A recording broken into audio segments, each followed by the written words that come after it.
اعوذ باللہ من الشیطان الرجیم بسم اللہ الرحمن الرحیم رب اشرح لی صدری ویسر لی امری واحلل عقدۃ من لسانی یفقہوا قولی۔ سورہ بقرہ آیت نمبر 153 153۔ یا ایہا الذین آمنوا استعینوا، اے لوگو جو ایمان لائے ہو، استعانت طلب کرو، تم مدد مانگو، بالصبر صبر سے، والصلاۃ اور نماز سے، ان اللہ بے شک اللہ تعالیٰ مع الصابرین صبر کرنے والوں کے ساتھ ہے۔ ولا تقولوا اور نہ تم کہو، لمن یقتل اس کے لیے جو قتل کر دیا جائے، جو مارے جائیں، فی سبیل اللہ اللہ کے راستے میں، اموات مردہ، بل احیاء ولکن لا تشعرون، بلکہ احیاء وہ زندہ ہیں، اور لیکن لا نہیں، تشعرون تم شعور رکھتے۔ وَلَنَبْلُوَنَّكُمْ اور ضرور ہم تم کو آزمائیں گے، بِشَيْءٍ مِّنَ الْخَوْفِ ساتھ کسی شے کے خوف میں سے، یعنی کچھ خوف سے، وَالْجُوعِ اور بھوک سے، وَنَقْصٍ مِّنَ الْأَمْوَالِ اور نقصان مال کا، وَالْأَنفُسِ اور جان کا، وَالثَّمَرَاتِ اور پھلوں کا، وَبَشِّرِ الصَّابِرِينَ اور خوشخبری دے دیں صبر کرنے والوں کو، الَّذِينَ وہ لوگ جو، اذا جب، اصابتہم پہنچتی ہے ان کو، مصیبتوں کوئی مصیبت، قالوا تو وہ کہتے ہیں، انا للہ بے شک ہم اللہ ہی کے لیے ہیں، وَإِنَّا اور بے شک ہم، الیہ راجعون اسی کی طرف رجوع کرنے والے ہیں، لوٹ کر جانے والے ہیں، اولئک یہی لوگ، علیہم ان پر، صلوات من ربہم عنایتیں ہیں، رحمتیں ہیں ان کے رب کی طرف سے، ورحمت اور رحمت، ورحمہ،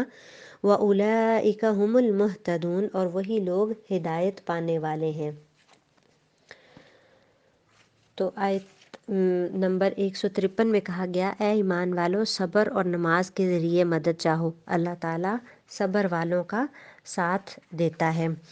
تو ذکر اور شکر کا پیچھے ذکر کیا گیا، اس کے تقاضے پورے کرنے کے لیے صبر ضروری ہے۔ جب دین کی نعمت اپناؤ گے تو مشکل تو آئے گی، صبر کرنا پڑے گا، دنیا امتحان ہے، اور امتحان میں مشکل سوال ہوتے ہیں، ان مشکل سوالوں میں سے کچھ کا آگے ذکر بھی آ رہا ہے۔ خاص طور پہ جب انسان دین پر چلنے لگتا ہے، اوروں کے لیے جینے لگتا ہے، تو آزمائشیں تو آتی ہیں، لیکن دین پر نہ بھی ہوں تو زندگی تو آزمائشوں سے پر ہے، آزمائشیں تو پھر بھی آتی ہیں، لیکن دین کے راستے میں اگر کوئی آ جائے تو لوگ فوراً کہتے ہیں اس راستے کو چھوڑ دو۔ جب دین کے راستے پر چلتے ہیں تو اندرونی رکاوٹیں بھی ہوتی ہیں، نفس بھی روکتا ہے، سوشل پریشرز بھی ہوتے ہیں، بیرونی رکاوٹیں بھی ہوتی ہیں، اپنے بھی کھچے کھچے سے رہنے لگتے ہیں۔ تو اہل ایمان کو بتایا جا رہا ہے کہ جب ان کو ایمان کی نعمت مل گئی ہے تو اب ذمہ داریاں نبھاتے ہوئے مشکلات میں بھاگنا نہیں ہے، اللہ تعالیٰ سے مدد مانگنی ہے، صبر کے ساتھ اور نماز کے ساتھ۔ اللہ ساتھ ہے، وہ ضرور مدد کرے گا، مشکل بھی آسان ہوتی رہے گی۔ تو انسان کی دو ہی حالتیں ہوتی ہیں، آرام اور راحت کی، یا تکلیف و پریشانی کی۔ مومن ہے، اس کا جب معاملہ ہے، اسے خوشی پہنچتی ہے تو اللہ کا شکر ادا کرتا ہے، اور تکلیف پہنچتی ہے تو صبر کرتا ہے، دونوں حالتوں میں اس کے لیے خیر ہے۔ اور صبر کی بھی دو قسمیں ہیں، ایک یہ کہ حرام کاموں سے بچنا، ان میں عارضی لذت ہے لیکن اپنے نفس کو روک کر رکھنا، اور دوسرا یہ ہے کہ حلال کاموں پر اور اللہ تعالیٰ کی اطاعت پر اپنے نفس کو جما کر رکھنا۔ پھر اگلی آیت میں فرمایا کہ ہاں، اور اللہ تعالیٰ کی راہ کے شہیدوں کو مردہ مت کہو، وہ زندہ ہیں لیکن تم نہیں سمجھتے۔ موت کے لفظ میں اصل میں مایوسی ہوتی ہے نا، تکلیف ہوتی ہے، تو شہداء کی تکریم کے لیے ان کے لیے زندہ کا لفظ استعمال کیا گیا، شہداء کو مردہ نہ کہنا، یہ ان کا اعزاز و تکریم ہے، لیکن وہ زندہ ہیں، لیکن ان کی یہ دنیاوی زندگی نہیں ہے بلکہ برزخی زندگی ہے۔ اس زندگی کے بارے میں کیا کہا، وَلَٰكِن لَا تَشْعُرُونَ کہ تم شعور نہیں رکھتے، وہ زندہ تو ہے لیکن تمہیں شعور نہیں رکھتے۔ تو یہ زندگی جو ہے وہ بہت اعلیٰ مراتب والی ہے، شہید کی روح، اور بعض روایات میں مومن کی روح بھی ایک پرندے کے جوف یا سینے میں جنت میں جہاں چاہتی ہے پھرتی رہتی ہے۔ اصل میں موت سے انسان کو ڈر لگتا ہے نا، لیکن اللہ تعالیٰ کے راستے میں مرنا خوبصورت ہے، اور اس کا انجام بھی خوبصورت ہے۔ تو یہ بہت بڑا مقام اور عزت بخشی گئی کہ شہید کو میت بھی نہ کہو۔ کیا زندگی ہے، تمہیں شعور نہیں، تم امیجن ہی نہیں کر سکتے اس کو۔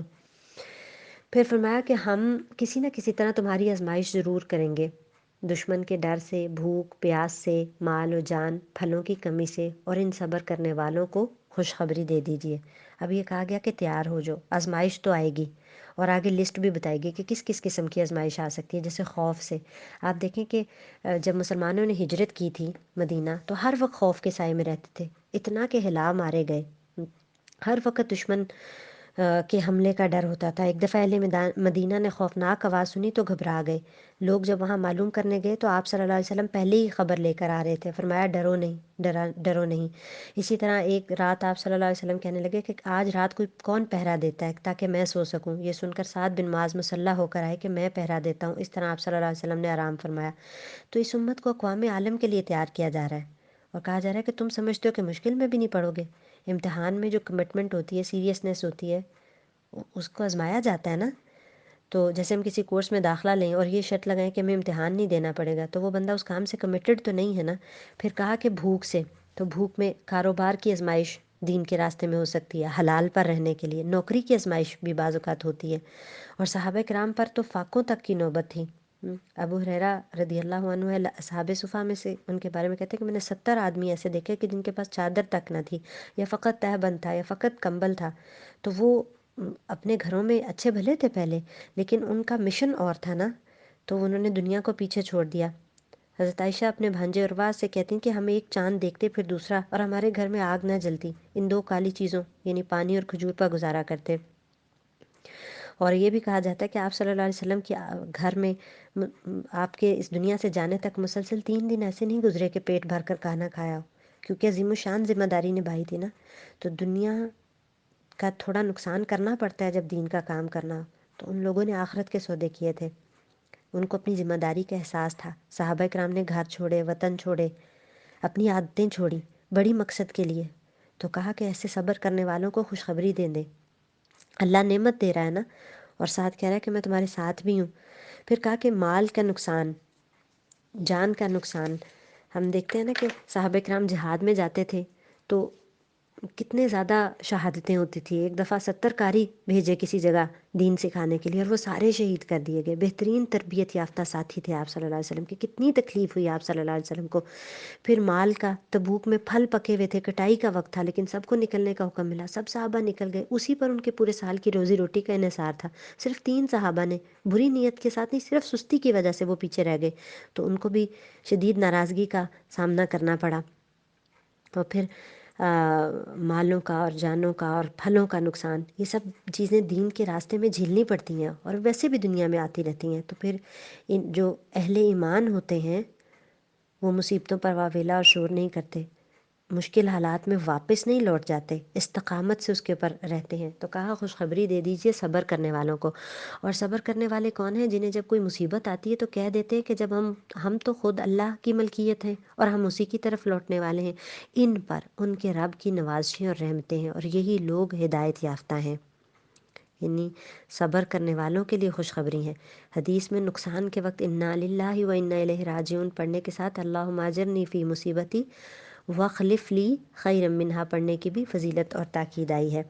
تو جو اہل ایمان ہوتے ہیں وہ مصیبت پر شور نہیں کرتے، وہ کہتے ہیں ہم بھی اللہ کے تھے، اور اور یہ چیز بھی اللہ تعالیٰ کی تھی، ہم سب نے لوٹ کر تو اسی کے پاس جانا ہے۔